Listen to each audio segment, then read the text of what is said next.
Good morning सांग मैंने जय जगन्नाथ। कौन करछंती?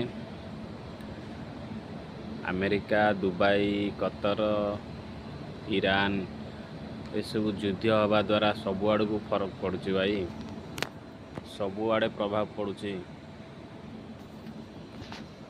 आमर एठी गाना रे भी एबे प्रभाव पड़लानी। इंडिया रे तो जा तेल दर सब बढ़ला एठी सब स्ट्राइक हो जाइए, माल आसुनी आड़ू।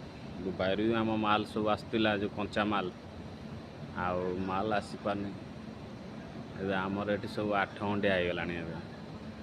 काम माल न आसला पर मेटेरियल कच्चा माल न आइले प्रोडक्शन बाहर मशीन चलो के अच्छी माल जी 2 मास चलो किंतु 2 मास जाए कंट्रोल करा पड़ो ना ना।